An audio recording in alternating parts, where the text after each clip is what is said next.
Hey guys, Chris Blec here. This week it's going to be a little bit different on the podcast. Usually I have a guest and try to have a good, thoughtful, deep conversation. This week it's actually a recording of a Twitter space that I ran just a couple of days ago on the topic of ThorChain and THORSwap. I'm going to go over the details of why I chose that topic at the beginning of the Twitter space. But it's important to understand, even if you're not familiar with THORChain or THORSwap, the bigger theme here is about regulation. The bigger theme here is about developers agreeing to comply and the negative side effects that that's having on the crypto world in general. So even if you're a Bitcoiner, even if you're a Monero follower, whoever you might be, I feel like this is going to be a good rant, which is what it turned into. But a good rant for you to listen to. I hope you take something away from it. Before I get into that, I just want to thank a few sponsors. I'm going to run through them pretty quickly this week. Foundation Devices, the Passport Bitcoin wallet. It's open source. It's very nicely designed. It's air-gapped. Highly recommend you check it out at foundationdevices.com/Blec. And by the way, use promo code BLEC, B-L-E-C, for 3 months of free IVPN privacy-preserving VPN service with your purchase of a passport. Bitrefill.com. You can go to Bitrefill, use your crypto to purchase gift cards, to purchase eSIMs. The sky's the limit with what you can find on Bitrefill.com. Promo code ChrisBlec gets you 10% off of your purchase back to you in Bitcoin. So that's Bitrefill.com, promo code ChrisBlec. And finally, RoninDojo.io. Ronin Dojo makes the Tonto full node. If you're a Bitcoiner, you need a full node. Promo code BLEC gets you $10 off the purchase of a Tonto full node at RoninDojo.io. Let's get into that Twitter space conversation.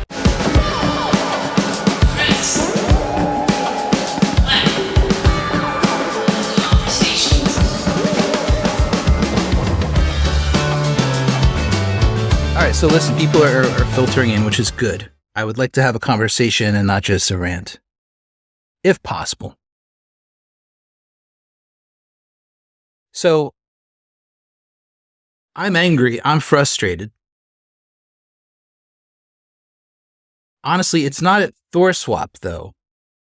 It's really not. I feel like this project, I've supported it for years. You know, I've supported THORChain, THORSwap, even going so far as to promote it on my podcast. And I feel like the developers here, to a certain extent, are victims of a larger trend. And I think that it's important that we discuss the larger trend, because if we continue to just ignore it, let it go in silence, conform to it, it's going to head to a place that I just don't think that most people supporting THORChain or decentralized finance in general want to go. You know, so I'm not angry at THORSwap. I'm angry at the trend, and I'm angry that people don't want to acknowledge where it's all heading because it's all so predictable. So I ask, as we have the conversation, that you don't jump straight to being defensive, that you don't jump to straight to protecting your bag, you know, that you don't jump to straight thinking that it's an attack on your favorite project, because it's really not that. It's more of a bigger picture thing. And to me, this is one of the best examples of the trend occurring. And one of the most concerning, because I do think that it's happening with people who know better deep down inside, you know, principled people who aren't sure what to do. So that's what I think we need to talk about. This was supposed to be a podcast of THORChain, but he was advised not to do it. You know, lawyers got involved. We're talking about a decentralized protocol here. And lawyers are telling developers not to do podcasts with supporters because they don't want difficult questions. You know, and I think that so then I threw it out there to other THORChain contributors, supporters, THORSwap contributors, supporters. Everybody's afraid to talk. what's going on. Everybody's afraid to talk. This is a decentralized protocol. I get it. Front ends are not decentralized. Yeah, okay. Everyone's afraid to talk. They're afraid of the government. They're afraid of the law. The chilling effect is real. What is the government doing to us? What are we allowing the government to do to us? And what are we allowing the government to do to innovation in this space? So, okay, let's start from the beginning, because not everybody even knows what ThorChain is or what THORSwap is. So, ThorChain is and I'm sure there's somebody here that can explain it better than me. But ThorChain is basically, it's a system of nodes. I checked today, there's 93 active nodes. And those nodes work together with using the ThorChain protocol to execute what's best described as, I think, native cross-chain swaps.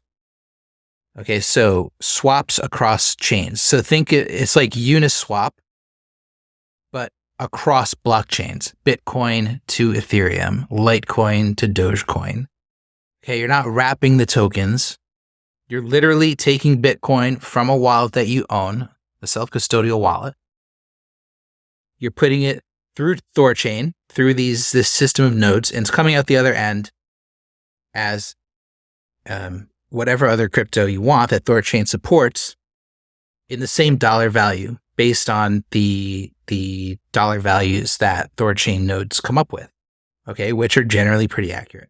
So you're basically swapping $100 of Bitcoin for $100 of Doge or whatever you want to do. Don't know why you would want to do that, but you can do that. So that's what ThorChain is. Again, 93 nodes. That's going to be important as we have this conversation. THORSwap is the primary front end for all of these services that ThorChain offers. Not the only front end, but the primary front end. And I'm not totally sure, maybe somebody else knows what the relationship is between the ThorChain developers and the THORSwap developers. I don't even know that. I don't know that. I do know it's a different team, as far as I know. I believe that. But the front end is a website, ultimately. You know, it has services behind it, and it uses all sorts of technology to facilitate swapping, to facilitate liquidity providing, more recently to facilitate single-sided liquidity providing using the earn functionality where you can just deposit one crypto and earn interest on it. Lets you check your balances, lets you keep tabs on how your investments are doing. Again, there's other front ends, but this is the primary front end. This is the first link on ThorChain.com. You could potentially say this is the official front end. Maybe there's arguments against that, but it sure does seem that way. With the naming, with the linking, with the prominence of it. So let's call it the main front end. Also, by the way, THORSwap also developed something called SwapKit, which is underlying tech that actually powers other front ends. Okay, so what we're going to talk about here may be affecting those front ends as well. And by the way, back to THorChain, 93 nodes, active nodes right now. Important to note, this is going to be important for this conversation too. Around 75 of those 93 nodes are running in the cloud on regulated, well-known cloud services, including Amazon Web, including DigitalOcean, including Google.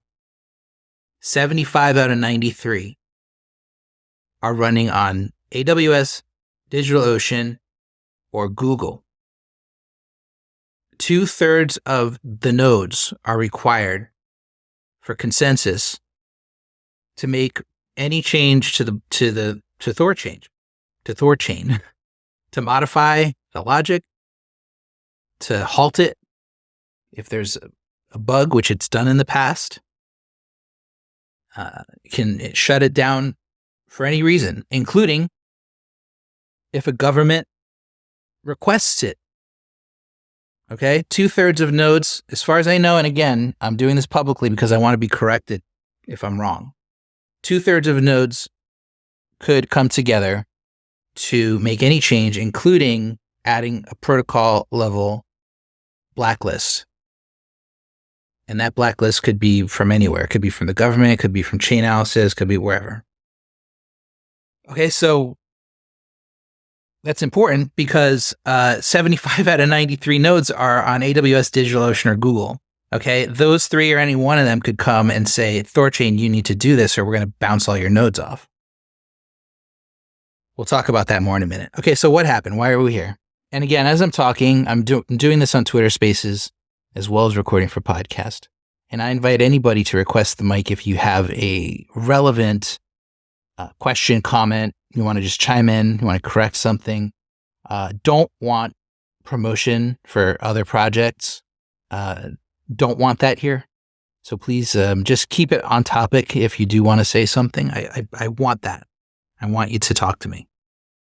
Okay, so we're here because there was a hacker who stole like $400 million from FTX. And I'll put stole in quotation marks because we don't really know what the heck happened. We don't know who it is. We don't know if it was an inside job. We don't know if it was an outside job, whatever. Okay, but somebody took $400 million from FTX, centralized exchange, a while back. And just in the past week, they started to move the money to the Bitcoin network. Okay, so it was on the Ethereum network, and they wanted to move it to the Bitcoin network. ThorChain's a great way to do that, right? And we all know that. That's why it exists. It exists so that people like you and me and anybody in the world can move money between blockchains. So the hacker knew that, and they decided to, hey, I mean, it's there. It's got liquidity. We can do this. Let's go ahead and move these funds across from Ethereum to Bitcoin. And we're going to use ThorChain because ThorChain is pretty much the best way to do it right now. And they use THORSwap, right? And I'm not totally sure how that was ascertained. I'm not totally sure how it was determined that they used THORSwap, but I'm assuming that there's some way to figure that. So at first it just looked like huge amount of activity on ThorChain, right? People on Twitter are celebrating, oh my God, everybody's using THorChain. This is huge. Look at this whale. Next thing you know, hey, this is crime, guys. This is crime. The government doesn't like this. This is not good. This is a thief. And then at that point, it's interesting how the pivot occurred because it took a matter of seconds before the ThorChain Twitter account, instead of celebrating, was now saying, hey, there's no privacy here. We're denouncing the idea of privacy on ThorChain. We're proud not to have privacy. And you don't have to worry about hackers using this because you can see that they're using it, and there's never going to be privacy for anybody that uses ThorChain. The implied message there is that ThorChain was buying into the government's mandates, buying into the government's logic that we're all guilty until we're proven innocent, and therefore we shouldn't have privacy. And that's why when that tweet came out, that was my first big objection and red flag to what was going on. I could kind of see what was coming. It's because they, it wasn't said, I'm not putting words in ThorChain's mouth. And whoever runs the Twitter, I'm not putting words in your mouth. I've said for a long time that Twitter account is ThorChain's biggest liability, and I still think so. But tweets like that go out there and basically brag about a lack of privacy, they say two things. Number one, that basically saying you're never going to offer privacy and that privacy is not a goal that is worth striving for, which is wrong. Privacy is a human right and it should be the default always across the board. And not having privacy is a bug, not a feature. So that's number one. And number two is you're saying that users are going to remain guilty until proven innocent. That's what you're saying. Maybe you didn't mean to say that, but that's what you're saying. Okay, so after the FTX hackers started moving money, ThorChain is denouncing privacy. And we figure out, okay, they use THORSwap. The THORSwap developers, and this is where there's a little bit of a black hole for me, and I'm not sure if anybody can fill in the gaps. But the THORSwap developers decide the best course of action is to pause the front end. Okay, so the main front end for ThorChain. Yes, it's centralized. And yes, we knew all along that it could be paused, it could be shut down, it could be anything because it's a website. And websites, this can happen. We see it all the time. Even domains get hacked and taken over. Okay, so we're not new to this. We know that websites are centralized. So they decide to pause swaps. They didn't hijack people's money, as far as I know. LPs could still withdraw, depositors could still withdraw. They just stopped the swaps. Okay, but why? Why did they stop the swaps? They stopped the swaps because they were afraid of a government attack, not on users, but on themselves. Okay? They're operating on the advice probably of lawyers, of attorneys. But the important thing to understand here, and again, I'm not trying to attack these developers. I want people to understand how human nature is getting in the way here. Because when things get screwed up in crypto, it's almost always because of human nature. And we almost always want to ignore it.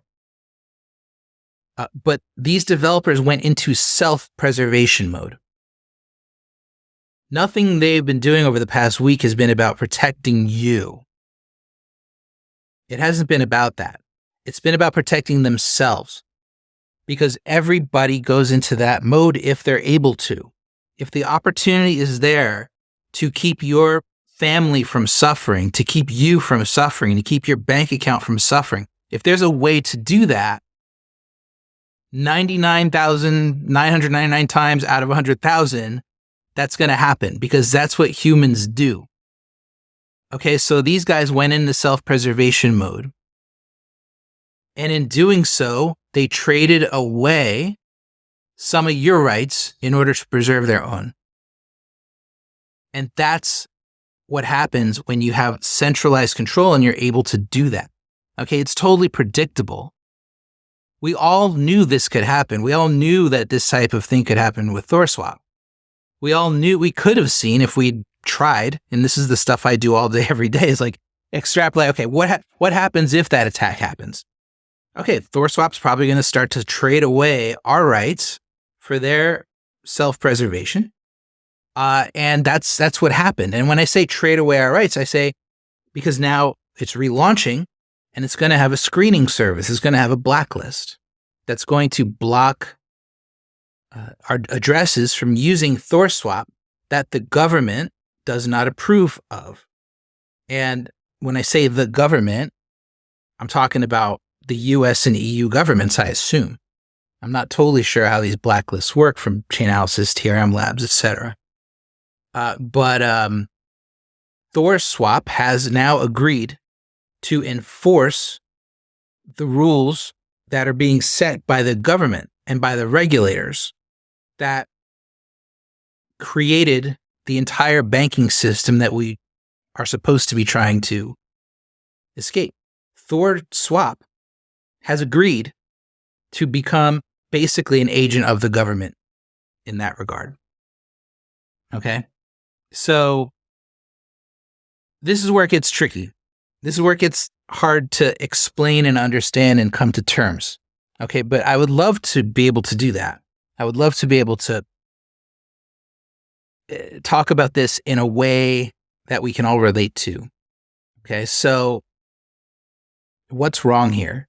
The precedent, okay, was what I just talked about. THORSwap and other front ends that do this kind of blocking, they've agreed to be agents of the government against their users. They've agreed to enforce rules that they didn't make and that they don't even perhaps agree with on behalf of the government.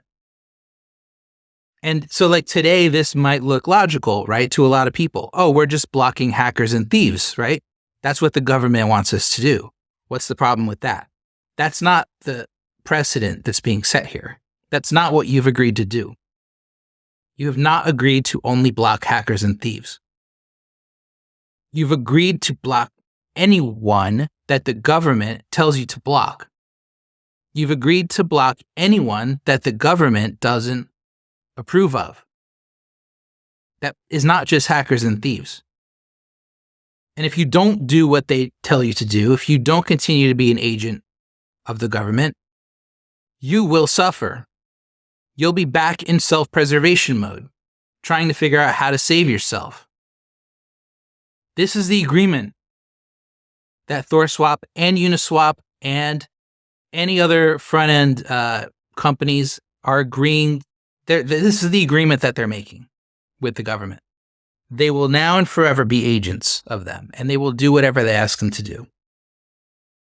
And again, it's not just about hackers. That's not the agreement. It's not just about what we see today as crypto criminals, okay? It's not just about blocking all of Sam Bankman-Fried's alts. Okay? Maybe today that's what it's about, but that's not the agreement. The agreement is, now and forever, you block who the government tells you to block.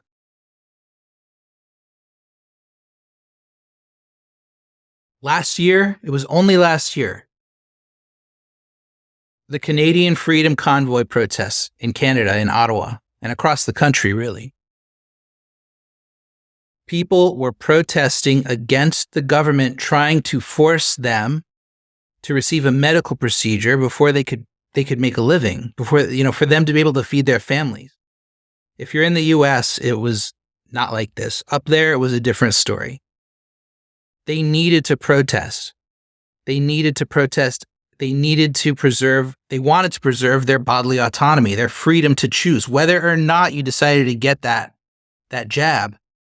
There's plenty of people there that got the jab that still understood. We can't allow this precedent to be set. We can't allow the government to say, get this medical procedure or you can't eat. You can't buy food. You can't work. You can't feed your family. And ultimately what the government said is, you don't get that jab, you protest, we are going to freeze your bank account. We are going to freeze your crypto. And that's what they did. The government froze the bank accounts of protesters. In addition, they called up Kraken, they called up Coinbase, they called up all these centralized exchanges and said, you're going to freeze crypto of these protesters. And they did it. Kraken did it. Coinbase did it. Everybody did it. Because they were in self-preservation mode. It was like, do it or suffer as a business in a big way in Canada. So they did it. So now, if this matures, if this ecosystem matures, if THORSwap matures, if Uniswap matures, we already know that crypto is very, especially on Ethereum and Bitcoin too, if steps aren't taken, it's very traceable. You have to KYC on every exchange before you can withdraw. 9 out of 10 people have no concept of what privacy really means on Bitcoin. So your crypto is known, okay? It's known which addresses are yours. You might think it's not, but it probably is, unless you're really taking a lot of steps. So what's to stop the next time this happens, even if it's in 5-10 years, right? Where this is really blown up and everything's happening and all these websites have agreed to be agents of the government. What's to stop the next time there's a freedom protest from those protesters being on THORSwap's blacklist? What's to stop that? There's nothing to stop that. Are you thinking about that?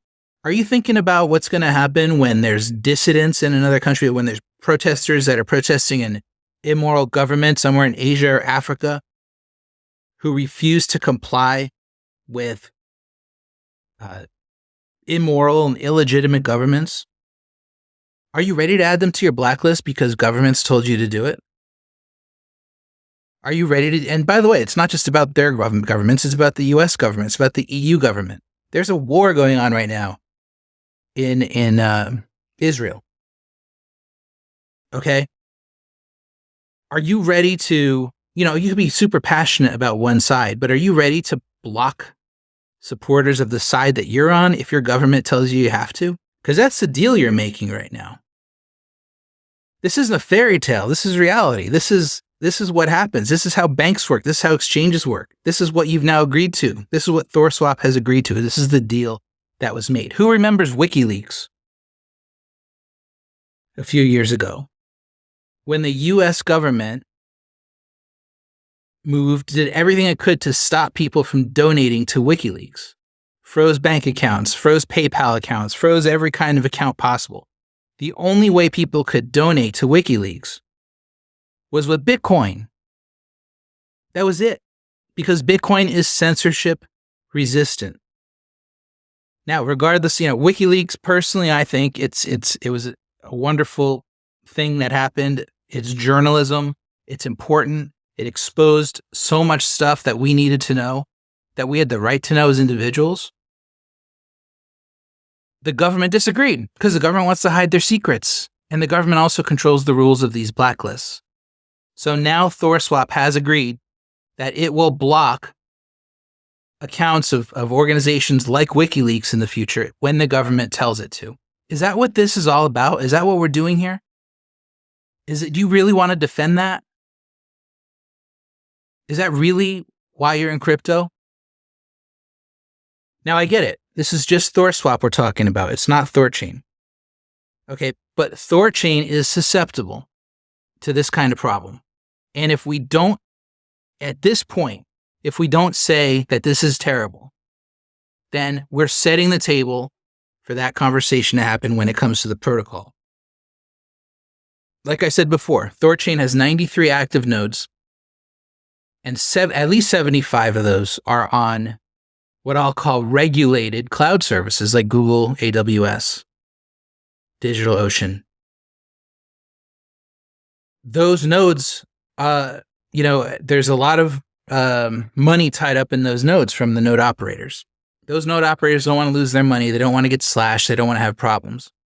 Those node operators, just the node operators on those cloud services, could collude to change the rules of the protocol. They could defy the will of everybody else involved with ThorChain. And they could change the rules of the protocol. This is what we're dealing with. I'd love to hear from people who have information about. I know there's a movement to try to move off of the cloud services, and it's been going on for a couple of years. But when I looked today and saw 75 and 93 are still on AWS, Google, DigitalOcean, I just thought to myself, where are we going? Where are we going with this thing? Because it doesn't look good.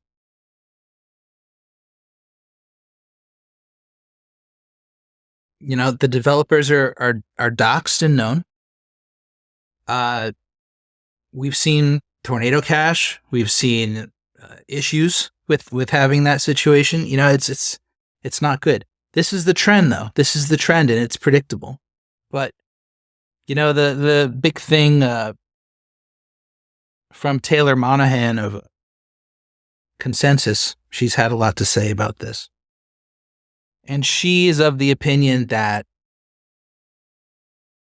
steps should be taken to keep what people like to call illicit actors, thieves, hackers, today's criminals that we're talking about, right? Steps should be taken to keep them from using these projects. And those steps should involve censorship of some sort. Now think back to Bitcoin's early days, right? Think back to early days of Bitcoin, before people really knew about it, before it had the mass adoption that it eventually got. Not in the way that we imagined back then, but there's not a lot of people left in the world that haven't heard of Bitcoin, right? Think back to the early days when nobody knew about Bitcoin. Who was using it back then? Yeah, there was a few of us out there using it, right? There was a few, the nerds were using it, and miners were using it, and people that were directly, involved with the protocol. Similar to how with ThorChain today, node operators use it. Yeah, rune holders use it. Yeah, it's still struggling to get that bigger adoption. So Bitcoin was there, in the early 2010s. But who else was using it? Criminals were using it. Criminals were using it for a lot of different reasons, and law enforcement knew about it, right? We know Silk Road was a great case of, law enforcement getting involved, and Silk Road was obviously a censorable thing. That's a good example of a front end that was taken down, developer arrested for whatever reasons. But law enforcement was all over it, but the criminal activity was happening. If Bitcoin was capable at that point of being compromised, it would have been, right? If there was a way to block those criminal transactions back then with a blacklist or whatever it might be, it would have been implemented, because the developers would have gone into self-preservation mode. They would have tried to find ways to protect themselves, but it wasn't an option. It wasn't an option because it was sufficiently decentralized by that point. If that same problem happens with ThorChain today, it's a different story. It's a different story, because of the cloud nodes, because of the developers being out there, for a number of different reasons. So we have to start to ask ourselves, what's the real goal here? If the real goal is to have a censorship-resistant protocol, that's not happening right now. That's not happening. There's no sign of that happening. With the nodes all living in regulated clouds, and with the developers being out there, and with the attitude that people are having towards the THORSwap situation, it doesn't look like that's happening. So is the project changing? Is the philosophy of the project changing? Because if it's not, then there's a big failure happening. But, we've already seen projects like Uniswap add these kinds of screening tools to their website, right? Which people are using as an excuse for THORSwap. But my argument back is Uniswap has shown many times that it's given up on privacy, that it's given up on self-sovereign finance, that it's given up on resistance to the government, resistance to immorality, resistance to illegitimate regulators. Uniswap gave up on that. It started hiring those people because it wants to be adopted. It wants to be regulated. So we've seen that kind of stuff already happening. We've seen Tornado Cash try. They actually did try to appease the government. Wasn't enough. They still had problems. They're still having problems. They still were sitting in jail cells. We've seen Vitalik now come up with this privacy pools idea, which is really, I did a whole separate podcast on this. That idea goes in the same vein of a lot of stuff that THORSwap supporters and all this have been saying, which is, we're just trying to block the bad guys. What's wrong with that? There's two things wrong with that. Number one, you can't do it without presuming everybody guilty until they're proven innocent, which is immoral in the first place. But number two is that today's criminals won't be tomorrow's criminals. And you're not agreeing just to block the criminals, you're agreeing to block anybody the government tells you to block. More recently, we've seen geo-blocking on websites. We've seen even some DeFi and crypto front ends blocking VPNs entirely, which they say they're doing to block people from circumventing their geo-blocks. But what they're really doing is blocking privacy. They're banning privacy from their projects. Because not everybody's using a VPN to circumvent geo-blocks. A lot of people are using VPNs just because it's the only way they can actually access the internet. But they're blocked now from these projects. And now we got THORSwap here. So, my takeaway here is censorship resistance is all or nothing. And I said earlier today, or maybe it was yesterday, I forget. But, I would rather see projects shut down than become agents of the government. Okay. And people will look at me and say, are you crazy? Why would we shut down? Why would we give up our business? Why would we lay off our staff? Why would we do this or that? And my answer is, that's what a principled actor in this space would do. They can refuse to comply. Okay. Your options then become, you shut down, or you completely open source, you stop hosting, you let the community figure out what to do with this open source code. But in this case, and again, I'll say it again, I'm not trying to attack these developers, but these developers are not incentivized to do those things. They're not incentivized to shut down. They're not incentivized to open source. They're not incentivized to stop hosting. They're incentivized to comply. Okay, unfortunately, the opposite of courage is not coward. Okay, the opposite of courage is compliance. Okay, you can be courageous or you can comply. Being courageous in this case doesn't even necessarily have to mean the two options I said, which are like shutting down or open sourcing, but even putting up a fight, even going out there and saying, look, I don't want this. This is not what I want to do. And I'm not going to do it. And I want to find out if there's another way. But that hasn't been happening. Once lawyers get involved, they'll tell you, don't fight. Let's just let's play chess here. Let's play chess. What they want to do is compromise. They want to negotiate with the government. That's what lawyers will do every single time. But that's not what principled people in the space would do. Principal actors in this space would not comply with illegitimate and immoral coercions from the government. So, my real last question is, are we just here to create a new banking system that's just as susceptible to this immoral regulation as the old one was? Because that's what we're doing. Is that why we're here? Or are we here to do something different? The most common feedback I get from people when I say this kind of stuff is, well, why don't you go and build it? Why don't you go and do it? You make it sound so easy. I wish I could, man. I wish I could. I wish I had the skills. It's just not my role here. It's not my role. So that's why I just spend every day trying to remind the people that have the skills, that have the ability, and have the principles. I try to remind them of why we're here, because when those incentives get in the way and when self-preservation mode kicks in, it's next to impossible to remember the real reasons and the real ramifications of the decisions we're making.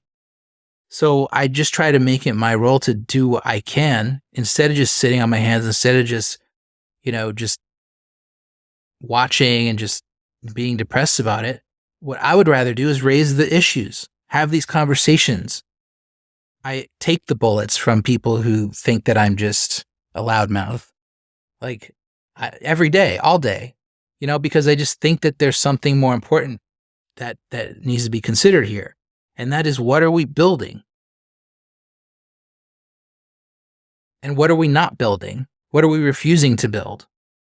And so far in this space, there has not been a lot of refusal. There's only been compliance. And that's just my greatest concern, my gravest concern, is that saying no is an option, but it never happens. And that's a concern. When it comes to Bitcoin, we don't have to say no because the protocol does it for us, right? But ThorChain doesn't have that option. ThorChain is not going to be able to say no on its own. It's going to be up to the humans to say no. And are the humans going to say no? History tells us, and the current trends tell us, that's probably not going to happen. So I think that's going to conclude my rant, which went a lot longer than I thought it was going to. And again, it's unfortunate that the people that are directly involved with the development of these projects, with the the contributors, just even the anonymous contributors that I was encountering on Discord, apparently there's been some agreement, probably suggested by lawyers, not to say a word. And to me, that's just a further sign of the fact that compliance is there. Compliance is happening, and it's a shame, because it's definitely going to affect my support of the project. I've already been suggesting even in my sponsorships, like on the podcast, I'll tell people, look, swapping on ThorChain is great. It's a good experience. It works. It's efficient. It's affordable. But at this point, liquidity providing or entrusting your money to it on a longer period, like through the Earn program, with the current issues going on with the centralization of the nodes, and with the pressure that's now being put on the protocol, I cannot suggest that you trust your money to the protocol. So again, if anybody disagrees with that, thinks I'm wrong, I'd be happy to hear that point of view. But that's my take right now. Swaps, I'll still consider because it's in and out, it's fast.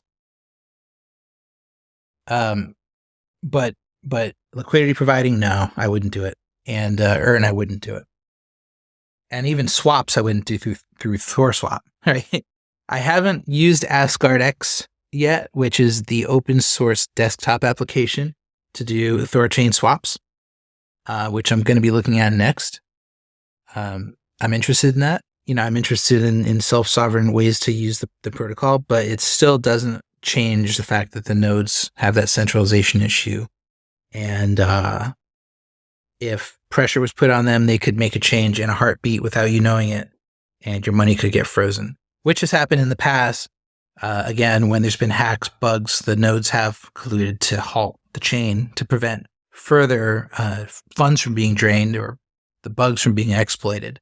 But that's just a great example of the power that the nodes have. Again, there's 93 nodes, but there's not 93 people. Okay, one person can run more than one node. And, I don't know how many individual people there are. I don't know if anybody does. It could be 5, it could be 50, but one thing I do know is that they're in communication and they have ways to work together to make radical changes. So it's something to keep in mind if you're using the protocol. So there's 45 minutes. I see some people just joining, but you're coming at the tail end. You missed my entire rant, which you're going to have to catch on the recording. So yeah, I asked if anybody had comments, feedback, and we didn't get any of that, which is unfortunate. I wish we could have a conversation. I don't really want to just talk to myself about this stuff.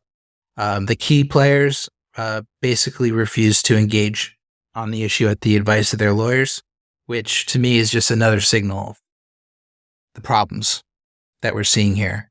And again, I'll just leave it with this. What are we creating?